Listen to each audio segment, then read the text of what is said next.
ಈ ರೀತಿ ಕಾರ್ಯಕ್ರಮ ಹಾಕೊಂಡ್ರಲ್ಲ ನಿಮಗೆ ನಾನು ಅನಂತ ಕೋಟಿ ಧನ್ಯವಾದಗಳನ್ನ ಸಲ್ಲಿಸ್ತಾ ಇದ್ದೀನಿ. ಇದು ಪ್ರತಿಯೊಬ್ಬರಿದ ಆದರ್ಶವನ್ನ ತಗೊಳ್ಬೇಕು. ಯಾಕಂದ್ರೆ 2 ವರ್ಷ ಆಯ್ತು ನಾನು ಯಾವುದೇ ಜಯಂತಿಗಳಲ್ಲಿ ಭಾಗವಹಿಸ್ತಾ ಇಲ್ಲ. ಅದಕ್ಕೇನು ಕಾರಣಪ್ಪ ಅಂದ್ರ ಯಾವ ಜಯಂತಿಯಲ್ಲಿ ಕುಣಿತಾರೆ ಆ ಜಯಂತಿಗಳಿಗೆ ನಾನು ಬರುವುದಿಲ್ಲ ಅಂತ ಖಡಾಖಂಡಿತವಾಗಿ ಹೇಳಿ ಹೋಗೋದನ್ನೇ ಬಿಟ್ಟಿನಿ ನಾನು. ಅದಕ್ಕೆ ಇಂಥ ಒಂದು ಬರೀ ಕೇವಲ ಬಾಬಾ ಸಾಹೇಬರ ಜಯಂತಿ ಅಲ್ಲ, ಯಾವುದೇ ಒಂದು ಮಹಾಪುರುಷನ ಜಯಂತಿಯಲ್ಲಿ ಈ ಒಂದು ಕೆಟ್ಟ ಒಂದು ಚಾಳಿ ನಡೀತಾ ಇದೆ. ಅಲ್ಲಿ ಆ ಮಹಾಪುರುಷರ ಅರಿವನ್ನ ಮಾಡಿಕೊಳ್ಳಾರ್ದೇನೆ ತಮ್ಮ ತಮ್ಮ ಜಾತಿಯ ಒಂದು ಶಕ್ತಿ ಪ್ರದರ್ಶನ ಅಥವಾ ಒಂದು ಯುಗೋ ಪ್ರದರ್ಶನವನ್ನ ಮಾಡೋದಕ್ಕೋಸ್ಕರ ಜಯಂತಿಗಳು ಆಗ್ತಾ ಇರೋದ್ರಿಂದ ಮತ್ತು ಅದಕ್ಕೆ ಪ್ರಚೋದನೆ ಕೊಡುವಂತ ಅನೇಕ ಪಕ್ಷಗಳಿರ್ಬೋದು, ಅನೇಕ ಸಂಘಟನೆಗಳಿರ್ಬೋದು, ರಾಜಕೀಯ ಪ್ರೇರಿತವಾಗಿರ್ತಕ್ಕಂಥವಿರ್ಬೋದು, ಇದರಿಂದ ಸಂಪೂರ್ಣವಾಗಿ ನಾವು ದಾರಿ ತಪ್ತಾ ಇದ್ದೀವಿ. ಅದಕ್ಕಾಗಿ ನಾವೆಲ್ಲರೂ ಎಚ್ಚೆತ್ಕೊಳ್ಬೇಕು. ಸಮಯಕ್ಕನುಸಾರವಾಗಿ ನಾವು ಅರಿವು ಮಾಡಿಕೊಳ್ಳದೆ ಹೋದರೆ ನಮ್ಮ ಮುಂದಿನ ಪೀಳಿಗೆ ಹಾಳಾಗಿ ಹೋಗುತ್ತೆ. ಇಷ್ಟು ಸಹಿತ ವಿಚಾರಗಳವರಿಗೆ ಹೋಗಿ ಮುಟ್ಟೋದೇ ಇಲ್ಲ. ಅದಕ್ಕೆ ಬಹಳ ಒಳ್ಳೆಯ ಕಾರ್ಯಕ್ರಮ. ಮತ್ತು ಇವತ್ತು ವಿಶೇಷವಾಗಿ ಏನಪ್ಪಾ ಅಂತಂದ್ರೆ ಸತ್ಯ ಶೋಧಕ ಮಹಾತ್ಮ ಜ್ಯೋತಿರಾವ್ ಫುಲೆ ಅವರ ಜಯಂತಿಯೂ ಕೂಡ ಇದೆ. ಯಾಕಂತಂದ್ರೆ ಆಧುನಿಕ ಭಾರತದಲ್ಲಿ ನಮ್ಮನ್ನ ನಿಜವಾದ ಸ್ವಾತಂತ್ರ್ಯವನ್ನು ಕೊಡೋದಕ್ಕೋಸ್ಕರ 3 ಜನ ಮಹಾಪುರುಷರು ಅತಿ ಹೆಚ್ಚು ಕಾರ್ಯವನ್ನ ಮಾಡಿದ್ದಾರೆ, ಸಮರ್ಪಣೆಯನ್ನ ಮಾಡಿದ್ದಾರೆ. ಅವ್ರು ಯಾರಪ್ಪ ಅಂತಂದ್ರೆ ಮಹಾತ್ಮ ಜ್ಯೋತಿರಾವ್ ಫುಲೆ, ಛತ್ರಪತಿ ಶಾಹು ಮಹಾರಾಜ್, ಡಾಕ್ಟರ್ ಬಾಬಾ ಸಾಹೇಬ್ ಅಂಬೇಡ್ಕರ್. ನೆನಪಿಟ್ಕೋಬೇಕು ನೀವು ಈ 3 ಜನರನ್ನ. ಫುಲೆ, ಶಾಹು, ಅಂಬೇಡ್ಕರ್ ಅಂತ. 1848ರಿಂದ 1950 ಸಂವಿಧಾನ ಜಾರಿ ಆಗುವವರೆಗೆ 108 ವರ್ಷಗಳ ಒಂದು ಸಂಘರ್ಷ ಏನಿದೆ ಮಹಾತ್ಮ ಫುಲೆಯಿಂದ ಬಾಬಾ ಸಾಹೇಬ್ ಅಂಬೇಡ್ಕರ್ ವರೆಗೆ 108 ವರ್ಷಗಳ ಒಂದು ಕ್ರಾಂತಿ ಹೋರಾಟ. ಅದು ಯಾರಿಗಾಗಪ್ಪ ಅಂತಂದ್ರೆ ಈ ದೇಶದಲ್ಲಿ ಸಾವಿರಾರು ವರ್ಷಗಳಿಂದ ಮನುವಾದಕ್ಕೆ ಮಣೆದು ಗುಲಾಮಗಿರಿಯಲ್ಲಿ ನಲುಗುತ್ತಿರುವಂತಹ ಶೋಷಿತ ವಂಚಿತ ಈ ಭಾರತದ ಬಹುಜನ ಮೂಲ ನಿವಾಸಿ ಭೂಮಿ ಪುತ್ರ ಸಮಾಜವನ್ನ ಸ್ವಾತಂತ್ರ್ಯಗೊಳಿಸುವ ಸಲುವಾಗಿ ಆ ಒಂದು ಕ್ರಾಂತಿ ನಡೆಯಿತು. ಭಾರತದ ಸ್ವತಂತ್ರ ಚಳವಳಿ 2 ಪ್ರಕಾರ ನಡೀತಾ ಇದ್ವು. ಒಂದು ಬ್ರಿಟಿಷರ ವಿರುದ್ಧ ನಡೀತಾ ಇತ್ತು, ಇನ್ನೊಂದು ಸಾವಿರಾರು ವರ್ಷಗಳಿಂದ ಏನು ಗುಲಾಮಗಿರಿಯನ್ನ ಇಟ್ಟಿದ್ದಾರೆ ಆ ವ್ಯವಸ್ಥೆಯ ವಿರುದ್ಧ ಒಂದು ಚಳವಳಿ ನಡೀತಾ ಇದೆ. ಒಂದು ಅಧಿಕಾರ ಹಸ್ತಾಂತರದ ಚಳವಳಿ ನಡೀತಾ ಇದ್ರೆ, ಇನ್ನೊಂದು ತನ್ನ ಹಕ್ಕು ಅಧಿಕಾರ ಪಡೆಯುವ ಸಲುವಾಗಿ ಚಳವಳಿ ನಡೀತಾ ಇತ್ತು.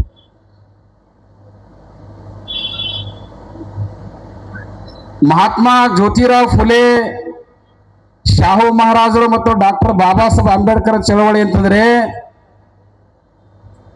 Freedom of the people of the country. Gandhi, Nehru, Patel, ಇವರೆಲ್ಲ ಏನಿದ್ರಲ್ಲ, ಲಾಲ್ ಬಾಲ್ ಪಾಲ್, ಚಟರ್ಜಿ, ಮುಖರ್ಜಿ, ಬ್ಯಾನರ್ಜಿ, ರಾನಡೆ, ಅಗರ್ಕರ್, ಗೋಖಲೆ, ಇವರೆಲ್ಲರ ಚಳವಳಿಪ್ಪ ಅಂತಂದ್ರೆ ಅದು only freedom of the country. ಅದನ್ನು ಕೇವಲ ಮನುವಾದಿಗಳಿಗೆ ಮಾತ್ರ ಸ್ವರಾಜ್ಯ, ಜನ್ಮಸಿದ್ಧ ಹಕ್ಕು ಅಂದ್ರೆ ಸ್ವರಾಜ್ಯ, ತಮ್ಮ ಜಾತಿಯವರಿಗೆ ಮಾತ್ರ ಅಧಿಕಾರ ಸಿಗಬೇಕನ್ನುವಂತ ಒಂದು ಚಳವಳಿ ನಡೀತಾ ಇದ್ರೆ, ಒಂದು ಫ್ರೀಡಮ್ ಆಫ್ ದ ಕಂಟ್ರಿ ಚಳವಳಿ ನಡೀತಾ ಇದ್ರೆ, ಇನ್ನೊಂದು freedom of the people of the country ನಡೀತಾ ಇತ್ತು ಚಳವಳಿ. ನಮ್ಮೆಲ್ಲರಿಗೂ ಸ್ವತಂತ್ರವನ್ನು ತಂದು ಕೊಟ್ಟವರು ಫುಲೆ, ಶಾಹು, ಅಂಬೇಡ್ಕರ್. ಅದರಲ್ಲಿ ಮಹಾತ್ಮ ಫುಲೆಯವರ ಬಹಳ ದೊಡ್ಡ ಕೊಡುಗೆ ಇದೆ, ಬಹಳ ದೊಡ್ಡ ಕೊಡುಗೆ. ಅವರಲ್ಲಿ ಕ್ರಾಂತಿಯ ಕಿಡಿ ಹೊತ್ತು ಒಬ್ಬ ಮಾಲಗಾರ ಸಮಾಜದ ವ್ಯಾಪಾರ ಮಾಡುವ ಮನೆತನದ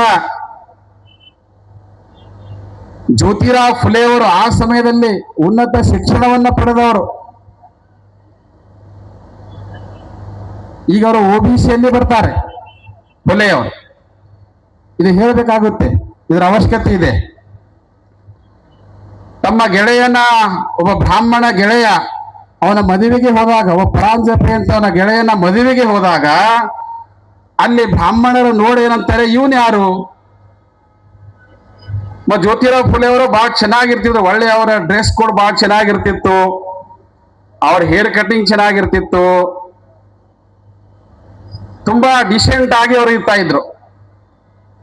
ಇಷ್ಟೆಲ್ಲ ಇದ್ರೂ ಕೂಡ ಬ್ರಾಹ್ಮಣ ಪ್ರಶ್ನೆ ಮಾಡ್ತಾನೆ, ನಮ್ಮ ಈ ಒಂದು ಕಾರ್ಯಕ್ರಮದಲ್ಲಿ ಈತ ಯಾರು ಅಂದಾಗ ಆ ಪರಾಂಜಪೆ ಹೇಳ್ತಾನೆ, ನನ್ನ ಗೆಳೆಯ. ಗೆಳೆಯ ಅಂತಂದ್ರೆ ಯಾರು? ಯಾವ ಕುಲದವನು, ಯಾವ ಗೋತ್ರದವನು ಅಂತ ಕೇಳ್ತಾರೆ. ಅವಾಗ ಏನ್ ಹೇಳಿದ್ರು ಅವರು? ಇಲ್ಲ, ಈತ ಮಾಲಗಾರ ಸಮಾಜದವನು. ಗೋವಿಂದರಾವ್ ಫುಲೆ ಅವರ ಮಗ ಅಂದ ಕೂಡ್ಲೇನೆ ಎಷ್ಟು ಸಿಟ್ಟು ಬರಬಾರ್ದು ಆತನಿಗೆ. ಈ ಶೂದ್ರ ಮುಂಡೆ ಮಗನಿಗೆ ನಮ್ಮ ಬ್ರಾಹ್ಮಣರ ಮದುವೆಯ ಈ ಮೆರವಣಿಗೆಯಲ್ಲಿ ನಾನು ಯಾಕೆ ಕರೆದಿದ್ದೆ, ನೀನು ಧರ್ಮ ಭ್ರಷ್ಟ ಮಾಡಿದೆ ಅಂತ ಹೇಳಿ ಅದೇ ಸಮಯದಲ್ಲಿ ಫುಲೆಯವರನ್ನ ಆ ಒಂದು ಮೆರವಣಿಗೆಯಿಂದ ಹೊರ ದೂಡುತ್ತಾರೆ. ಅವರಿಗೆ ಜಗಳ ಮಾಡಿ ಬೈದು ಹೊಡೆದು ಹೊರ ದೂಡಿದಾಗ ಅವಾಗ ಅವರು ತಲೆಯೊಳಗ ಏನಾಗಿರ್ಬೇಕು, ಅಲ್ಲ ನಾನು ಇಂಥ ಮನೆತನದವನು, 100 ಎಕರೆ ಜಮೀನು ಇರುವಂತ ನಮ್ಮ ತಂದೆ ಇಂಥ ದೊಡ್ಡ ವ್ಯಾಪಾರ, ಹೂಗಳನ್ನ ಮಾರ್ತಕ್ಕಂಥವ್ರು, ಸಮಾಜದಲ್ಲಿ ಪ್ರತಿಷ್ಠಿತನಾಗಿರ್ತಕ್ಕಂಥವನು, ನನ್ನನ್ನೇ ಇವರು ಶೂದ್ರ ಮುಂಡೆ ಮಗ ಎಂದು ಅವಮಾನಿಸ್ತಾರಂತಂದ ಮೇಲೆ ನನಕ್ಕಿಂತ ಕೆಳಗಿರ್ತಕ್ಕಂಥ ಶೂದ್ರ, ಅತಿ ಶೂದ್ರ, ಅಸ್ಪೃಶ್ಯರ ಗತಿ ಏನು? ಪರಿವರ್ತನೆ. ಅಲ್ಲೇನಾಯ್ತು? ಅವರ ಮನ ಪರಿವರ್ತನೆ ಆಯ್ತು. ಎಲ್ಲಾ ಪರಿವರ್ತನೆಗೆ ಮೂಲ ಕಾರಣ ಯಾವುದು? ಪ್ರತಿಯೊಂದು ಪರಿವರ್ತನೆಗಳಿಗೆ ಮೂಲ ಪರಿವರ್ತನೆಪ್ಪ ಅಂದ್ರೆ ವಿಚಾರ ಪರಿವರ್ತನೆ. ಎಲ್ಲಿವರೆಗೆ ವಿಚಾರ ಪರಿವರ್ತನೆ ಆಗೋದಿಲ್ಲವೋ ಅಲ್ಲಿವರೆಗೆ ಯಾವ ಕ್ರಾಂತಿ ಕೂಡ ನಡೆಯುವುದಿಲ್ಲ ಜಗತ್ತಿನಲ್ಲಿ. ಅವಾಗ ಅವರು ಈ ನಿಜವಾದ ಇತಿಹಾಸವನ್ನ ಅಧ್ಯಯನ ಮಾಡ್ತಾರೆ. ನಮ್ಮ ಪೂರ್ವಜರ ಕುರಿತು ಅವರು ನಿಜವಾದ ಇತಿಹಾಸವನ್ನ ಬರೀತಾರೆ, ಸಾಕಷ್ಟು ಪುಸ್ತಕಗಳನ್ನ ಬರೀತಾರೆ. ಮಹಾತ್ಮ ಜ್ಯೋತಿರಾವ್ ಫುಲೆ ಅವರು ಸಮಾಜವನ್ನ ನಿರ್ಮಾಣ ಮಾಡ್ತಾರೆ, ಸತ್ಯ ಶೋಧಕ ಸಮಾಜ. ಇದೆಲ್ಲ ಏನಿದೆ ಸುಳ್ಳಿದೆ, ಇದರಲ್ಲಿ ಯಾವುದೂ ಸತ್ಯ ಇಲ್ಲ. ನಮ್ಮನ್ನ ಗುಲಾಮರನ್ನಾಗಿಸಿದರೆ ಧರ್ಮದ ಹೆಸರಿನ ಮೇಲೆ ಗುಲಾಮರನ್ನಾಗಿಸಿದ್ದಾರೆ. ಆ ಸತ್ಯದ ಶೋಧನೆ ಮಾಡಬೇಕಂತೇಳಿ ಸತ್ಯ ಶೋಧನೆ ಮಾಡಿ ಸಾಕಷ್ಟು ಪುಸ್ತಕಗಳನ್ನ ಬರೆದು ನಮ್ಮನ್ನ ಅದರಿಂದ ಹೊರತರುವ ಪ್ರಯತ್ನವನ್ನ ಮಾಡ್ತಾರೆ. ಬಂಧುಗಳೇ, ಒಂದು ಮಾತು ನೆನಪಿಟ್ಕೋಬೇಕು ನಾವು ಈ ಸಂದರ್ಭದಲ್ಲಿ. ಶತ್ರುಗಳು ಒಂದು ಸಮಾಜವನ್ನ ಹಾಳು ಮಾಡಬೇಕು, ಒಂದು ಸಮಾಜವನ್ನ ಗುಲಾಮ ಮಾಡಬೇಕಾದ್ರೆ 3 ಅಸ್ತ್ರಗಳನ್ನ ಉಪಯೋಗಿಸ್ತಾರೆ. ಮೊದಲನೇದೇನು ಅಸ್ತ್ರ ಅಂತಂದ್ರೆ, ಒಂದು ಸಮಾಜವನ್ನ ಹಾಳು ಮಾಡಬೇಕಾದರೆ ಆ ಸಮಾಜದ ಇತಿಹಾಸವನ್ನ ತಿರುಚಬೇಕು. ಮೊದಲನೇ ಒಂದು ಸಮಾಜ ಹಾಳು ಮಾಡಬೇಕಾದರೆ, ಒಂದು ಸಮಾಜವನ್ನ ಕೊಲೆ ಮಾಡಬೇಕಾದರೆ ಆ ಸಮಾಜದ ಇತಿಹಾಸವನ್ನ ತಿರುಚಬೇಕು. ಎರಡನೇದು, ಆ ಸಮಾಜದಲ್ಲಿ ಕ್ರಾಂತಿ ಮಾಡಿರುವಂತ ಮಹಾಪುರುಷನ ಚರಿತ್ರೆಯನ್ನ ವಿಕೃತಗೊಳಿಸಬೇಕು. ಸುಳ್ಳು ಸುಳ್ಳು ಅಪವಾದಗಳನ್ನ ಬರೆದು ಅವರ ಚರಿತ್ರೆಯನ್ನ ಹಾಳು ಮಾಡಬೇಕು. ಅವರು ನಿಜವಾಗಿ ಇತಿಹಾಸ ರಚನೆ ಮಾಡಿರುವಂತ ನಮ್ಮ ಮಹಾನ್ ನಾಯಕರಿರ್ತಾರೆ, ಅವರನ್ನ ಒಂದು ಜಾತಿಗೆ ಸೀಮಿತ ಮಾಡಬೇಕು. ಅಥವಾ ಅವರ ಕೆಟ್ಟ ಕೆಟ್ಟ ಚಾಳಿ ಗುಣಗಳು ಇದ್ದು ಅಂತ ಸುಳ್ಳೆ ಬರಿಬೇಕು. ಅಂದ್ರೆ ಅವರ ಚರಿತ್ರೆಯನ್ನ ವಿಕೃತಗೊಳಿಸ್ತಾರೆ. ನೆನಪಿಟ್ಕೊಳ್ರಿ ಈ ಮಾತುಗಳನ್ನ. ಯಾಕಂದ್ರೆ ಇದು ಅರಿವಿನ ಕಾರ್ಯಕ್ರಮ, ಇದು ಪೂಜಾ ಮಾಡೋ ಕಾರ್ಯಕ್ರಮ ಅಲ್ಲ. ಇದು ಅರಿವೇ ಗುರು ಅನ್ನುವಂತ ಕಾರ್ಯಕ್ರಮ, ಜ್ಞಾನವೇ ಗುರು. ಮೊದಲನೇದವರು ಸಮಾಜದ ಇತಿಹಾಸವನ್ನ ತಿರುಸ್ತಾರೆ, ಎರಡನೇದು ಆ ಮಹಾಪುರುಷನ ಚರಿತ್ರೆಯನ್ನ ವಿಕೃತಗೊಳಿಸ್ತಾರೆ. ಮೂರನೇ ಅಸ್ತ್ರ ಯಾವುದಪ್ಪ ಅಂತಂದ್ರೆ, ಆ ಮಹಾಪುರುಷರು ಬರೆದಿರುವಂತಹ ವಿಚಾರಗಳಲ್ಲಿ ಕಲಬೆರಕೆ ಮಾಡ್ತಾರೆ. ಶತ್ರುಗಳ ಈ 3 ಶಸ್ತ್ರಗಳು ಈ ದೇಶದಲ್ಲಿ ನಡೆದಿದ್ದು ಅದನ್ನೇ. ಇತಿಹಾಸವನ್ನ ರಚನೆ ಮಾಡಿದವರು ನಾವು. ಇತಿಹಾಸವನ್ನ ಬರೆದವರು ಯಾರು? ಯಾರು ಇತಿಹಾಸ ಬರೆದರು? ನಮ್ಮವ್ರ ಇತಿಹಾಸ ಬರೀಲಿಲ್ಲ, ಇತಿಹಾಸವನ್ನ ನಿರ್ಮಾಣ ಮಾಡಿದ್ರು ನಮ್ಮ ಪೂರ್ವಜರು. ಆದ್ರೆ ಆ ಇತಿಹಾಸವನ್ನ ತಿರುಚಿ ನಮ್ಮವರನ್ನ ರಾಕ್ಷಸರನ್ನಾಗಿಸಿ ಅವರ ನಾಯಕ ಅವರ ಕುಲದವರನ್ನ ನಾಯಕರನ್ನಾಗಿಸಿ ದೇವತೆಗಳನ್ನಾಗಿಸಿ ಚಿತ್ರಿಸಿ ನಮ್ಮನ್ನ ಅತ್ಯಂತ ಕನಿಷ್ಠ ಮನೋಭಾವದವರನ್ನಾಗಿ ಮಾಡಿಸುವ ಪ್ರಯತ್ನ ಮಾಡಿದ್ರು. ಅದಕ್ಕೆ ಉದಾಹರಣೆಗಳಿದಾವೆ, ಎಷ್ಟೋ ಉದಾಹರಣೆಗಳಿದಾವೆ. ಎಷ್ಟು ದಿನ ರೀ ಬ್ರಿಟಿಷರು ಬರೋ ತನಕ ಈ ದೇಶದಲ್ಲಿ ಒಬ್ಬ ಸಾಮ್ರಾಟ ಅಶೋಕ ಇದ್ದ ಅಂತ ಹೇಳಿ ನಮ್ಗೆ ಯಾರಿಗೂ ಗೊತ್ತೇ ಇರಲಿಲ್ಲ. ಹೇಗೆ ಮುಚ್ಚಾಕಿದ್ರ ಇತಿಹಾಸವನ್ನ. ಜಗತ್ತಿನ ಮೊಟ್ಟ ಮೊದಲ ಯೂನಿವರ್ಸಿಟಿಗಳು ಈ ದೇಶದಲ್ಲಿದ್ದು ಹೆಂಗ್ ಮುಚ್ಚಾಕಿದ್ರ ಇತಿಹಾಸವನ್ನ. ಈ ದೇಶಕ್ಕೆ ಬ್ರಿಟಿಷ್ ಬರಲಿಲ್ಲ ಅಂತಂದ್ರೆ ಅಶೋಕನ ಸಾಮ್ರಾಜ್ಯ ನಮಗೆ ಗೊತ್ತೇ ಇರ್ತಿರ್ಲಿಲ್ಲ. ಹೌದಿಲ್ರಿ? ಅಂದ್ರೆ ಇತಿಹಾಸವನ್ನ ರಚನೆ ನಾವು ಮಾಡಿದ್ವಿ, ಆದ್ರೆ ಇತಿಹಾಸ ಶತ್ರುಗಳು ಬರೆದ್ರು. ಅದಕ್ಕೆ ನಮ್ಮ ಇಂದಿನ ಈ ಸುಶಿಕ್ಷಿತ ಏನ್ ಜನರಿದ್ದಾರೆ ಇವ್ರಿಗೆ ಏನ್ ಕರೀತಾರಪ್ಪ ಅಂತಾರ, ಪಡೇ ಲಿಖೆ ಲೋಗ್ ಹೈ ಅಂತಾರ. ನಾವೆಲ್ಲ ಏನಿದ್ದೀವಿ ಅಂದ್ರೆ ಪಡೇ ಲಿಖೆ ಲೋಗ್ ಹೈ ಅಂತ. ನಾವು ಲಿಖೆ ಪಡೆಗಳಿಲ್ಲ ಅಂತ, ಪಡೇ ಲಿಖೆ ಇದ್ದೀವಂತ. ಪಡೇ ಲಿಖೆ ಅಂತಂದ್ರೆ ಓದಿ ಬರೆದವರು, ಬರೆದು ಓದವರಲ್ಲ. ನಾವು ಇತಿಹಾಸವನ್ನ ಬರೆದು ಓದಲಿಲ್ಲ, ಅವರು ಬರೆದಿದ್ದನ್ನ ಓದಿ ನಾವು ಬರಿತೀವಿ ಅಷ್ಟೇ. ಲಿಖೆ ಪಡೇ ಲಿಖೆ ಒಳಗೆ ಬಹಳ ಅಂತರ ಅದ. ಅದಕ್ಕಾಗಿ ಜ್ಯೋತಿರಾವ್ ಫುಲೆ ಅವರು ಹೇಳ್ತಾರೆ, ಇತಿಹಾಸವನ್ನ ನಾವು ಅರ್ಥ ಮಾಡ್ಕೋಬೇಕು, ನಾವು ಓದಬೇಕು. ನಮ್ಮ ಅಜ್ಞಾನವೇ ಕಾರಣ ನಮ್ಮ ಗುಲಾಮಗಿರಿಗೆ. ಅದಕ್ಕಾಗಿ ಅವರು ಹೇಳಿದ್ರು, ಇತಿಹಾಸವನ್ನ ಹೆಂಗೆ ಕೆಡಿಸ್ತಾರ ಅಂತಂದ್ರೆ, ನಿಮ್ಗೆ ಉದಾಹರಣೆಯಾಗಿ ನಾನು ಹೇಳಿದೆ. ಇನ್ನೊಂದು ಬಹಳ ಮಹತ್ವದ ಉದಾಹರಣೆ, ಇಡೀ ಸಮಾಜವನ್ನ ಹಾಳು ಮಾಡ್ಬೇಕಂದ್ರೆ ಛತ್ರಪತಿ ಶಿವಾಜಿ ಮಹಾರಾಜರ ಇತಿಹಾಸವನ್ನ ಬಹಳ ಚೆನ್ನಾಗಿ ತಿರ್ಚಾರ. ಶಿವಾಜಿ ಮಹಾರಾಜರಂತಂದ್ರೆ ಬಹುಜನ ಪ್ರತಿಪಾಲಕ ಶಿವಾಜಿ ಮಹಾರಾಜ್ ಅಂತ ಹೇಳಿ ಅವರ ಬಿರುದಿದ್ರ, ಇವ್ರು ಏನ್ ಬರೆದ್ರು ಮನುವಾದಿಗಳು, ಗೋ ಬ್ರಾಹ್ಮಣ್ ಪ್ರತಿಪಾಲಕ್ ಛತ್ರಪತಿ ಶಿವಾಜಿ ಮಹಾರಾಜ್ ಅಂತ ಬರೆದ್ರು. ಅಂದರೆ ಆಕಳಗಳನ್ನ ಮತ್ತು ಜನಿವಾರಗಳನ್ನ ರಕ್ಷಣೆ ಮಾಡೋನು ಶಿವಾಜಿ ಮಹಾರಾಜ ಅಂತ ಬರೆದ್ರು. ಇಡೀ ಆ ಸಮಾಜವನ್ನ ಗುಲಾಮ್ ಮಾಡಿಸುವ ಸಲುವಾಗಿ ಈ ರೀತಿ ಬರೆದ್ರು. ಶಿವಾಜಿ ಇತಿಹಾಸವನ್ನ ತಿಳಿಸಿದ್ರು. ಶಿವಾಜಿ ಮುಸ್ಲಿಂ ದ್ವೇಷಿ ಇದ್ದ. ಶಿವಾಜಿ ಮಹಾರಾಜರು ಧರ್ಮದ ಯುದ್ಧವನ್ನ ಮಾಡಿದ್ರು. ಶಿವಾಜಿ ಮಹಾರಾಜರು ಹಿಂದೂ ಧರ್ಮ ರಕ್ಷಣೆಗಾಗಿ ಫೈಟ್ ಮಾಡಿದ್ರು. ಏನೇನೋ ಸುಳ್ಳು ಇತಿಹಾಸವನ್ನ ಬರೆದ್ರು. ಇದ್ರ ಬಗ್ಗೆ ನಿಮ್ಗೆಲ್ಲ ಗೊತ್ತಿದ್ರೆ ಹೆಚ್ಚಿಗೆ ಹೇಳೋದಿಲ್ಲ, ಅಂದ್ರೆ ಇತಿಹಾಸ ತಿರುಚೋದಾಗ್ಲಿ. ಅದಕ್ಕೆ ಜ್ಯೋತಿರಾವ್ ಫುಲೆ ಅವರು ಹೇಳಿದ್ರು, ಇಂಥ ಇತಿಹಾಸವನ್ನ ತಿರುಚೋರಿಗ ಒಂದು ಹೆಸರು ಕೊಟ್ಟು ಏನಪ್ಪಾ ಅಂದ್ರ ಕಲಂ ಕಸಾಯಿ ಅಂದ್ರ. ಅವ್ರಿಗೆ ಏನಂದ್ರ ಅವರು ಕಲಂ ಕಸಾಯಿ. ಕಲಂ ಕಸಾಯಿ ಅಂದ್ರ ಇತಿಹಾಸವನ್ನ ತಿರುಚಿ ಬರೆಯೋರು ಪೆನ್ನಿನಿಂದ, ಪೆನ್ ಎನ್ನುವಂತ ಖಡ್ಗದಿಂದ ಸಮಾಜದ ಹತ್ಯೆ ಮಾಡ್ತಕ್ಕಂಥ ಈ ಕಟುಕರು ಅಂತಂದ್ರೆ ಯಾರು ಅಂದ್ರೆ ಮನುವಾದಿಗಳು ಅಂತ ಹೇಳಿದ್ದಾರೆ. ಅದಕ್ಕೆ ನಿಜವಾದ ಇತಿಹಾಸ ನಿಮ್ಗೆ ಬೇಕು ಅಂತಂದ್ರೆ ಮಹಾತ್ಮ ಫುಲೆಯವರ, ಡಾಕ್ಟರ್ ಬಾಬಾ ಸಾಹೇಬ್ ಅಂಬೇಡ್ಕರ್ ಅವರ ನೀವು ಸಾಹಿತ್ಯವನ್ನ ಓದಿದಾಗ ಆ ನಿಜವಾದ ಚರಿತ್ರೆ, ಇತಿಹಾಸ, ಆ ತತ್ವ, ಆ ಸಿದ್ಧಾಂತಗಳು ಬಂಧುಗಳು ನಮ್ಗೆ ಗೊತ್ತಾಗ್ತಾ ಇದ್ವಿ. ಅದಕ್ಕಾಗಿ ನಾವು ಅರಿವಿನ ಕಾರ್ಯಕ್ರಮಗಳನ್ನ ಮಾಡಬೇಕು. ಅಂತ ಅರಿವು ಮೂಡಿಸಿದವರು ಬಾಬಾ ಸಾಹೇಬರು, ಫುಲೆಯವರು, ಅಂಬೇಡ್ಕರ್ ಅವರು, ಪೆರಿಯಾರ್ ರಾಮಸ್ವಾಮಿ ಅವರು, ಅಣ್ಣಾಭಾವ್ ಸಾಠೆ ಅವರು, ಸಂತ ಗಾಡ್ಗೆ ಮಹಾರಾಜರು ಅನೇಕರಾಗಿ ಹೋಗಿದ್ದಾರೆ. ನಾಲ್ವಡಿ ಕೃಷ್ಣರಾಜ ಒಡೆಯರಾಗಿದ್ದಾರೆ, ನಾರಾಯಣ ಗುರುಗಳಾಗಿದ್ದಾರೆ. ಇವರೆಲ್ಲ ನಮ್ಮನ್ನ ಸ್ವಾಭಿಮಾನ, ಸೆಲ್ಫ್ ರೆಸ್ಪೆಕ್ಟ್ ಕೊಡುವಂತ ಒಂದು ಮೂವ್ಮೆಂಟ್ ಅನ್ನು ಅವರು ನಡೆಸ್ತಾರೆ. ಸೆಲ್ಫ್ ರೆಸ್ಪೆಕ್ಟ್ ಮೂವ್ಮೆಂಟ್ ಅಂತ ಹೇಳಿ ಕರೀತಾರೆ. ನಮ್ಮ ಮಹಾಪುರುಷರು ಮಾಡಿರುವಂತ ಮೂವ್ಮೆಂಟ್ ಯಾವುದು? Self respect movement, self interest movement ಅಲ್ಲ. ನೆನ್ಪಿಟ್ಕೋರಿ, ನಾವೆಲ್ಲ ಸೆಲ್ಫ್ ಇಂಟ್ರೆಸ್ಟೆಡ್ ಆಗಿರ್ಬೇಕು. ಮಹಾಪುರುಷರ ಸ್ವಾಭಿಮಾನ ಇಟ್ಕೊಂಡಿಲ್ಲ, ಸೆಲ್ಫ್ ಇಂಟ್ರೆಸ್ಟ್ ನಲ್ಲಿ ನಾವು ಹಾಳಾಗ್ತಾ ಇದ್ದೀವಿ. ಆದ್ರೆ ಸೆಲ್ಫ್ ರೆಸ್ಪೆಕ್ಟ್ ಅವ್ರು ನಮ್ಗೆ ಕೊಟ್ಟರು. ನಮ್ಗೆ ಈ ರೀತಿ ಕೂಡುವ, ಮಾತನಾಡುವ, ಸ್ವತಂತ್ರವಾಗಿ ನಾವು ಬದುಕುವ ಸಹಿತ ಅಧಿಕಾರ ನಮ್ಗೆ ಇರಲಿಲ್ಲ. ತುಳಸಿದಾಸ ಹೇಳ್ತಾನೆ, ಢೋಲ ಗವಾರ ಶೂದ್ರ ಪಶು ನಾರಿ ಸಕಲ ತಾಡನಿಕೆ ಅಧಿಕಾರಿ. ತುಳಸಿದಾಸ ಏನ್ ಹೇಳ್ತಾನೆ ಶ್ರೀರಾಮಚರಿತ ಮಾನಸದಲ್ಲಿ, ಢೋಲ ಗವಾರ ಶೂದ್ರ ಪಶು ನಾರಿ ಸಕಲ ತಾಡನಿಕೆ ಅಧಿಕಾರಿ. ದಡ್ಡನನ್ನ, ಢೋಲವನ್ನ, ಢೋಲ್ ಗವಾರ್ ಅಂದರೆ ನಗಾರಿಯನ್ನ, ದಡ್ಡನನ್ನ ಮತ್ತು ಢೋಲ್ ಗವಾರ್ ಶೂದ್ರನನ್ನ, ದನಗಳನ್ನ ಮತ್ತು ಹೆಣ್ಣು ಮಕ್ಕಳನ್ನ ಯಾವಾಗಲೂ ಹೊಡಿತಾ ಬಡಿತಾ ಇರಬೇಕು. ಅದೇ ಅವರಿಗೆ ಕೊಟ್ಟಿರುವಂತ ಅಧಿಕಾರ ಅಂತ.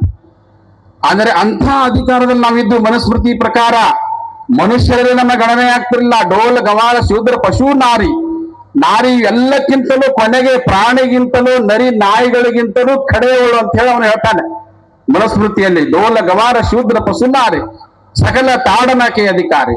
ಇಂಥವನ ಒಂದು ಅಧಿಕಾರ ಒದೆ ತಿನ್ನುವುದು ಕೂಡ ಒಂದು ಅಧಿಕಾರವೇ ಅಂತ ಕೇಳ್ತಾರ ಅವರು. ಅದಕ್ಕಾಗಿ ಬಂಧುಗಳೇ, ಅಂಥದ್ರಿಂದ ನಮ್ಮನ್ನ ಮ್ಯಾಲೆತ್ತಿದವರು ಬುದ್ಧ, ಬಸವಣ್ಣ, ಮಹಾವೀರ, ಮಹಾತ್ಮ ಜ್ಯೋತಿರಾವ್ ಫುಲೆ ಅವರು, ಛತ್ರಪತಿ ಶಿವಾಜಿ ಮಹಾರಾಜರು, ಶಾಹು ಮಹಾರಾಜರು, ಡಾಕ್ಟರ್ ಬಾಬಾ ಸಾಹೇಬ್ ಅಂಬೇಡ್ಕರ್ ಅವರು ನಮ್ಗೆ ಸ್ವಾಭಿಮಾನವನ್ನ ತಂದು ಕೊಟ್ರಲ್ಲ, ಅದನ್ನ ನಾವು ಮರಿಬಾರದು. ಅವರ ಋಣ ನಮ್ಮ ಮೇಲಿದೆ. ಅವರ ನಿಜವಾದ ನೇತೃತ್ವ, ಆ ನೇತೃತ್ವದ ಒಂದು ಪರಂಪರೆ ನಾವು ಮುಂದುವರ್ಸ್ಕೊಂಡು ಹೋಗ್ಬೇಕಾಗಿದೆ. ಆದ್ರೆ ಇವತ್ತಿನ ದಿನ ಏನಾಗಿದೆಯಪ್ಪ ಅಂತಂದ್ರೆ ನೇತೃತ್ವ ಕಡಿಮೆ ಆಗಿದೆ, ನೇತಾಗಳು ಜಾಸ್ತಿ ಆಗಿದ್ದಾರೆ. ಲೀಡರ್ಗಳು ಸಾಕಷ್ಟು ಇದ್ದಾರೆ, ಲೀಡರ್ಶಿಪ್ ಇಲ್ಲ. ಲೀಡರ್ಗಳಿದ್ದಾರೆ, ಗಲ್ಲಿಗೊಬ್ಬ ಲೀಡರ್ ಇದ್ದಾನೆ. ಆದ್ರೆ ಲೀಡರ್ಶಿಪ್ ಮಾಡ್ತಕ್ಕಂಥವ್ರು 7 ಜನ ಇದ್ದಾರೆ. ಇದು ಬಹಳ ಮುಖ್ಯ. ನಮ್ಮ ಮಹಾಪುರುಷರು ನಮಗೆ ನೇತೃತ್ವವನ್ನು ವಹಿಸಿದರವರು. ಅವರು ನೇತಾರರಾಗಿರ್ಲಿಲ್ಲ, ಅವರು ಲೀಡರ್ಗಳಾಗಿರ್ಲಿಲ್ಲ, ಅವರು ಲೀಡರ್ಶಿಪ್ಗಳಾಗಿದ್ದರು. ಅದರ ಬಗ್ಗೆ ಒಂದು 2 ಮಾತುಗಳನ್ನ ಹೇಳೋಣ, ಮುಗಿಸ್ತಾ ಇದೆ. ಇನ್ನೊಂದು ಕಾರ್ಯಕ್ರಮಕ್ಕೆ ಹೋಗ್ಬೇಕಾಗ್ತಾ ಇದೆ. ನಾನು ಇವತ್ತಿನ ದಿನ ನಿಮಗೆ ಲೀಡರ್ ಮತ್ತು ಲೀಡರ್ಶಿಪ್ ಅಂದ್ರೆ ಏನು ಅನ್ನೋದನ್ನ ಹೇಳ್ತಾ ಇದ್ದೀನಿ. ಲೀಡರ್ಗಿಂತಲೂ ಲೀಡರ್ಶಿಪ್ ಎಷ್ಟು ಗ್ರೇಟ್ ಆಗಿರ್ತಾನೆ ಅಂತಂದ್ರೆ, ಒಬ್ಬ ಲೀಡರ್ಗೆ ಪಕ್ಷ ಟಿಕೆಟ್ ಕೊಡುತ್ತೆ. ಆತ ಸೆಲೆಕ್ಟೆಡ್. ಅವನಿಗೆ ಪಕ್ಷ ಟಿಕೆಟ್ ಕೊಟ್ರೆ ಲೀಡರ್ಗೆ ಪಕ್ಷ ಅಲ್ಲ, ಸಮಾಜ ಟಿಕೆಟ್ ಕೊಡುತ್ತೆ. ಸಮಾಜ, ಜನರ ನಾಯಕನಾಗಿರ್ತಾನೆ ಅವನು. ಕೇವಲ ಒಬ್ಬ ಪಾರ್ಟಿ ಪ್ರತಿನಿಧಿ ಅಲ್ಲ, ಸಮಾಜದ ಪ್ರತಿನಿಧಿ ಆಗಿರ್ತಾನೆ. ಸಮಾಜ ಮಾನ್ಯತೆಯನ್ನು ಅವನಿಗೆ ಕೊಟ್ಟಿರುತ್ತೆ. ಯಾವನಿಗೆ ಸಮಾಜ ಮಾನ್ಯತೆ ಕೊಟ್ಟಿದೆಯೋ ಅವನು ಮಾತ್ರ ಲೀಡರ್ಶಿಪ್, ಲೀಡರ್ ಅಲ್ಲ. ಎಷ್ಟು ಚಲೋ ಮಾತು ಹೇಳ್ತಾನೆ ನೋಡ್ರು. ಅಧಿಕಾರದ ಮಾತನ್ನ ಆಡ್ತಕ್ಕಂಥವನು, ಅಧಿಕಾರದ ಮಾತನ್ನ ಕೇಳ್ತಕ್ಕಂಥವನು, ಕೇವಲ ಕುರ್ಚಿಯ ಮಾತಾಡ್ತಕ್ಕಂಥವನು ಲೀಡರ್ ಆದ್ರೆ, ಸಮಾಜಕ್ಕೆ ಸ್ವಾಭಿಮಾನದ ಮಾತು ಹೇಳ್ತಕ್ಕಂಥವನು ಲೀಡರ್ಶಿಪ್. ಸಮಾಜವನ್ನ ಮಾರ್ಕೊಳ್ಳೋನಲ್ಲ, ಸಮಾಜಕ್ಕೆ ಸ್ವಾಭಿಮಾನ ಉಡಿಸ್ತಕ್ಕಂಥವನಿಗೆ ಲೀಡರ್ಶಿಪ್ ಅಂತ ಕರೀತಾರೆ. ಆಮೇಲೆ ಹೊಂದಾಣಿಕೆ ಮಾಡಿಕೊಳ್ಳುತ್ತಾನೆ. ಯಾರು ಹೊಂದಾಣಿಕೆ ಮಾಡ್ಕೊಳ್ತಾರೆ? ಅಡ್ಜಸ್ಟ್ ಯಾರು ಮಾಡ್ಕೊಳ್ತಾರೆ? ಕಾಂಪ್ರಮೈಸ್ ಯಾರು ಆಗ್ತಾರೆ? ಲೀಡರ್ ಕಾಂಪ್ರಮೈಸ್ ಆಗ್ತಾನೆ ತನ್ನ ಸ್ವಾರ್ಥಕ್ಕಾಗಿ. ಆದರೆ ಲೀಡರ್ಶಿಪ್ ಕಾಂಪ್ರಮೈಸ್ ಮಾಡ್ಕೊಳ್ಳೋದಿಲ್ಲ. ಅವನು ಸಂಘರ್ಷ ಮಾಡ್ತಾನೆ, ಅವನು ಫೈಟ್ ಮಾಡ್ತಕ್ಕಂಥವ್ರು ಲೀಡರ್ಶಿಪ್. ಕಾಂಪ್ರಮೈಸ್ ಮಾಡ್ಕೊಳ್ತಕ್ಕಂಥವ್ರು ಅವ್ರು ಲೀಡರ್ಶಿಪ್ ಮಾಡ್ತಕ್ಕಂಥವ್ರಲ್ಲ, ಅವರಿಗೆ ಏಜೆಂಟ್ಗಳು ಅಂತ ಕರೀತಾರೆ, ಅವ್ರಿಗೆ ದಲಾಲರು ಅಂತ ಕರೀತಾರೆ. ತಾತ್ಕಾಲಿಕವಾದ ಪರಿಹಾರವನ್ನು ನಿಮಗೆ ಕೊಡ್ತಾನೆ ಯಾರು? ಲೀಡರ್. ತಾತ್ಕಾಲಿಕ, ಸುಮ್ಮನೆ ಒಂದಿಷ್ಟು ಹಣ ಕೊಟ್ಟ, ಮತ್ತೇನೋ ಕೊಟ್ಟ, ಕುಡಿಯೋದ ಕೊಟ್ಟ, ತಿನ್ನೋದ ಕೊಟ್ಟ, ತಾತ್ಕಾಲಿಕ. ದೀರ್ಘವಾಗಿರುವಂತಹ ಯಾವ ಸೌಲಭ್ಯಗಳನ್ನ ಆತ ನಿಮಗೆ ಕೊಡೋದಿಲ್ಲ. ತಾತ್ಕಾಲಿಕ ಪರಿಹಾರ. ಲೀಡರ್ಶಿಪ್ ಶಾಶ್ವತವಾದ ಪರಿಹಾರವನ್ನು ಕೊಡಲು ಫೈಟ್ ಮಾಡ್ತಾರೆ ಸರ್ಕಾರ. ಆಮೇಲೆ ಲೀಡರ್ ಕೇವಲ ಪೊಸಿಷನ್ ಬೇಕಂತಾನೆ. ಲೀಡರ್ ಹತ್ರ ಏನಿರುತ್ತೆ? Only position. ಅವನ ಹತ್ರ ಏನಿರೋದಿಲ್ಲ? ಪವರ್ ಇರೋದಿಲ್ಲ. ಯಾಕಂದ್ರೆ ಒಂದು ಪಕ್ಷದ ಗುಲಾಮನಾಗಿರ್ತಾನೆ, ಹೈಕಮಾಂಡ್ನ ಗುಲಾಮನಾಗಿರ್ತಾನೆ. ಅವನು ತನ್ನ ಸಮಾಜದ ಬಗ್ಗೆ ಹೋರಾಟ ಮಾಡ್ತಕ್ಕಂಥವನಲ್ಲ, ಅಥವಾ ಕೇವಲ ಪೊಸಿಷನ್ ಆಸೆ ಪಟ್ಟವನಲ್ಲ. ನಿರ್ಣಯ, ಪವರ್ ಅಂದ್ರೆ ನಿರ್ಣಯ ತಗೊಳ್ಳುವಂತ ಅಧಿಕಾರ ಅವನಲ್ಲಿರುತ್ತೆ. ಕೇವಲ ತನ್ನ ಸ್ಥಾನವನ್ನ, ತನ್ನ ಕುರ್ಚಿ ಉಳಿಸಿಕೊಳ್ಳಲು ಒಬ್ಬ ಲೀಡರ್ ಬಡದಾಡ್ತಾನೆ. ಆದರೆ ತನ್ನ ಜೀವದ ಹಂಗು ಹರೆದು ಆ ಕುರ್ಚಿಯನ್ನ ಸಮಾಜಕ್ಕೆ ತೊರಿತಕ್ಕಂಥವನು ಲೀಡರ್ಶಿಪ್. ಅವರು ಡಾಕ್ಟರ್ ಬಾಬಾ ಸಾಹೇಬ್ ಅಂಬೇಡ್ಕರ್ ಅವರು ತನ್ನ ಮಿನಿಸ್ಟರ್ ಪದವಿಗೆ ಒದ್ದು ಹೊರಗೆ ಬರ್ತಾರ. ಯಾಕೆ ಬಂದ್ರು? ನನ್ನ ಸಮಾಜಕ್ಕೆ ಅನ್ಯಾಯವಾಗ್ತಾ ಇದೆ, ಮಹಿಳೆಯರಿಗೆ ಅನ್ಯಾಯವಾಗ್ತಾ ಇದೆ, ಶೋಷಿತ ಸಮಾಜಕ್ಕೆ ಅನ್ಯಾಯವಾಗ್ತಾ ಇದೆ, ಅವರಿಗೆ ನ್ಯಾಯ ಸಿಗಬೇಕು, ಅವರ ಹಕ್ಕು ಅಧಿಕಾರ ಸಿಗಬೇಕು. ಕೊಡ್ಲಿಲ್ಲ ಅಂತಂದ್ರೆ ನಿನ್ನ ಅಧಿಕಾರಕ್ಕೆ ಒದ್ದು ಹೊರಗೆ ಬರ್ತೀನಿ ಅಂತ ಹೇಳ. ಇದು ಲೀಡರ್ಶಿಪ್, ಸುಮ್ಮನೆ ಅಲ್ಲ. ಅದಕ್ಕೆ ಅವರ ಜಯಂತಿ ನಾವು ಸುಮ್ಮನೆ ಮಾಡೋದಿಲ್ಲ. ಅವರೇನಾದ್ರೂ ಕಾಂಪ್ರಮೈಸ್ ಮಾಡ್ಕೊಂಡಿದ್ರು ಆಗ ಬ್ರಾಹ್ಮಣರ ಜೊತೆಗೆ ಅಥವಾ ಇನ್ನುಳಿದರ ಜೊತೆಗೆ ಅಂತಂದ್ರೆ ಇವತ್ತಿನವರ ಜಯಂತಿನೇ ಆಚರಿಸ್ತಿರ್ಲಿಲ್ಲ ಬಂಧುಗಳೇ. ಅದಕ್ಕಾಗಿ ಬಹುತೇಕ ನಿಮ್ಗೆಲ್ಲ ಬಹಳ ಕಹಿ ಅನಿಸಬಹುದು, ಅದರ ಸತ್ಯ. ತನ್ನ ಹಿತವನ್ನು ಮಾತ್ರ ನೋಡ್ಕೊಳ್ತಾನೆ ಲೀಡರ್. ತನ್ನ ಹಿತ, ಕೇವಲ ತನ್ನ ಮನೆ, ತನ್ನ ಹೆಂಡತಿ, ತನ್ನ ಮಕ್ಕಳು, ತನ್ನ ಸಂಸಾರ, ತನ್ನ ಮನೆ ತುಂಬುದು ವಿಚಾರ ಮಾಡಿದ್ರೆ. ಆದರೆ ಲೀಡರ್ಶಿಪ್ ಸಮಾಜವನ್ನ ಸುಧಾರಿಸುವಂತ ವಿಚಾರ ಮಾಡ್ತಾನೆ, ಸಮಾಜದ ಹಿತವನ್ನ ನೋಡ್ತಾನೆ. ನೇತನಾಗಿರುವನ ಗುರಿ ಕೇವಲ ನೇತ ಆಗುವಂತ ಗುರಿ ಇರ್ತಾವ. ಲೀಡರ್ಗೆ ಲೀಡರ್ ಆಗ್ತಕ್ಕಂಥವನ ಗುರಿ, ನೇತೃತ್ವಕ್ಕೆ ಗುರಿಯನ್ನ ಮುಟ್ತಕ್ಕಂಥ ಗುರಿ ಇರುತ್ತೆ. ಈಗ ಅನೇಕ ವಿಷಯಗಳ ಒಂದೇ ಅಲ್ಲ, ಇದು ಹೇಳ್ಕೊತ ಹೋದ್ರೆ ಬಹಳ ಟೈಮ್ ಆಗ್ತೈತಿ ಬಂಧುಗಳು. ಅದಕ್ಕಾಗಿ ನೀವು ಅರಿವಿನ ಕಾರ್ಯಕ್ರಮಗಳು ಇಟ್ಕೊಂಡಿರಿ. ನಿಜವಾಗಲೂ ಇಲ್ಲೆಲ್ಲ ಕಾರ್ಯಕ್ರಮಗಳು ಅರಿವಿನ ಕಾರ್ಯಕ್ರಮ ನಡೀತಾ ಇದಾವೆ. ಎಲ್ಲಾರು ಹೇಳಿದ್ದಾರೆ, ನಮಗೆ ಮಹಾಪುರುಷರ ಅಮಲಿ ಇರಬಾರದು, ಅರಿವಿರಬೇಕು. ಮೇರಾ ನಾಮ್ ಕೈ ಜೈ ಜೈಕಾರ ಮತ್ ಕರೋ ಅಂತ ಬಾಬಾ ಸಾಹೇಬ್ ಹೇಳಿದ್ದಾರೆ. ಮೇರಾ ನಾಮ್ ಕೈ ಜೈ ಜೈಕಾರ ಮತ್ ಕರೋ ಅಂತ ಹೇಳಿದ್ದಾರೆ. ನನ್ನ ಚಿತ್ರವನ್ನ ತಲೆ ಮೇಲೆ ಇಟ್ಕೊಂಡು ಕುಣಿಬೇಡ್ರಿ ಅಂತ ಹೇಳಿದ್ದಾರೆ. ನನ್ನ ವಿಚಾರಗಳನ್ನ ತಲೆಯೊಳಗೆ ಇಟ್ಟುಕೊಂಡು ಸಮಾಜವನ್ನ ಮುಂದುವರಿಸ್ಕೊಂಡ್ರಿ ಅಂತ ಹೇಳಿದ್ದಾರೆ. ಆ ಒಂದು ಕ್ರಾಂತಿಯ ರಥ ನಾವು ಮುಂದುವರ್ಸ್ಕೊಂಡು ಹೋಗ್ಬೇಕು. ನಾವು ಕೇವಲ ಸುಮ್ಮನೆ ಜಯಂತಿ ಬಂದಾಗಷ್ಟೇ ನಾವು ಅವ್ರ ಭಕ್ತರಾದಿವಿ, ಉಳಿದ ಟೈಮ್ ಎಲ್ಲ ಬೇರೆ ಬೇರೆ ಬೇರೆಯವರ ಭಕ್ತರಾದಿವಿ ಅಂತಂದ್ರೆ ಅವಾಗ ನಾವು ದ್ರೋಹ ಬಗದಂಗ ಆಗ್ತೈತಿ. ಅದಕ್ಕಾಗಿ ಈ ಭಾರತದಲ್ಲಿರುವಂತ ಮನುವಾದ ಇರ್ಬೋದು, ಅಮೆರಿಕದವರ ಸಾಮ್ರಾಜ್ಯವಾದ ಇರ್ಬೋದು, ಇಸ್ರೇಲ್ನ ಯಹೂದಿವಾದ ಇರಬಹುದು, ಇವೆಲ್ಲವೂ ಕೂಡ ಮಾನವೀಯತೆಯ ವಿರೋಧಿಗಳಾಗಿರೋದ್ರಿಂದ ನಮ್ಮ ಮಹಾಪುರುಷ ವಿಚಾರ ಇಟ್ಕೊಂಡು ಎಲ್ಲರನ್ನ ಕೂಡ್ಕೊಂಡು ಹೋಗೋಣ. ನಿಮ್ಮ ಮೇಲೆ ಬಹಳ ದೊಡ್ಡ ಜವಾಬ್ದಾರಿ ಇದೆ. ಬಾಬಾ ಸಾಹೇಬರು ಎಲ್ಲರಿಗಾಗಿ ದುಡಿದ ಸಂವಿಧಾನ ಕೊಟ್ಟರು. ದೇಶಭಕ್ತಿ, ರಾಷ್ಟ್ರವಾದ ಅನ್ನುವಂತ ಒಂದು ಸುಳ್ಳು ಆ ಮಾರ್ಗವನ್ನ ನಮ್ಮ ಯುವಕರ ತಲೆಯಲ್ಲಿ ಹಾಕಿ ಇವತ್ತು ರಾಜಕಾರಣಿಗಳು, ಧರ್ಮ ಕಾರಣಿಗಳು ದಾರಿ ತಪ್ಪಿಸ್ತಾ ಇದ್ದಾರೆ. ನಿಜವಾದ ರಾಷ್ಟ್ರೀಯವಾದ ಅಂತಂದ್ರೆ ಸಂವಿಧಾನದ ಮುಖಾಂತರ ಬರುವಂತದೇ ನಿಜವಾದ ರಾಷ್ಟ್ರೀಯವಾದ, ಮನುವಾದದ ರಾಷ್ಟ್ರೀಯವಾದ ಅಲ್ಲ. ಮಾನವೀಯತೆ ತುಂಬಿಕೊಂಡಿರದೆ ರಾಷ್ಟ್ರೀಯವಾದ. ಹಿಂದೂ ಬೇರೆ, ಹಿಂದುತ್ವ ಬೇರೆ, ಭಾರತೀಯತ್ವ ಬೇರೆ. ನೆನಪಿಟ್ಕೊಳ್ರಿ, ಏನೋ ಹಿಂದೂ, ಹಿಂದುತ್ವ, ಭಾರತೀಯತ್ವ. ಹಿಂದೂ ಇದು ಸಾಮಾನ್ಯ ಜನರು ಒಪ್ಕೊಳ್ತಕ್ಕಂಥ ಮಾತು. ಹಿಂದುತ್ವ ಅನ್ನೋದು ದ್ವೇಷಪೂರಿತವಾಗಿರ್ತಕ್ಕಂಥದ್ದು. ಇವು ಎರಡನ್ನು ಮೀರಿರ್ತಕ್ಕಂಥದ್ದು ಭಾರತೀಯತ್ವ. ಆ ಭಾರತೀಯತ್ವ ಎದರಿಂದ ಬರ್ಬೇಕಂದ್ರೆ ಬುದ್ಧತ್ವದಿಂದ ಬರಬೇಕು. ಇದನ್ನ ನೀವು ನೆನಪಿಟ್ಕೊಂಡು ನಡೆದ್ರಿ ಅಂತಂದ್ರೆ ನಮ್ಮ ಮಹಾಪುರುಷರ ಕನಸು ನನಸಾಗ್ತಾ ಇದೆ ಅನ್ನುವಂತ ಮಾತನ್ನ ಹೇಳಿ, ನನ್ನನ್ನು ಇಷ್ಟು ಪ್ರೀತಿಯಿಂದ, ಗೌರವದಿಂದ, ಕಾಳಜಿ ಪೂರ್ವಕವಾಗಿ ನನ್ನ ನೀವು ಪ್ರೀತಿಸ್ತೀರಿ, ಕರೀತೀರಿ, ಮಾತನಾಡಲು ಸಮಯ ಕೊಡ್ತೀರಿ. ನಿಜವಾಗಲೂ ನಿಮ್ಮ ಈ ಒಂದು ಭಾವನೆ ನನಗೆ ಖುಷಿ ಆಗ್ತಾ ಇದೆ. ನನಗೆ ಮಾತನಾಡಲು ಅವಕಾಶ ಮಾಡಿಕೊಟ್ಟಿರ್ತಕ್ಕ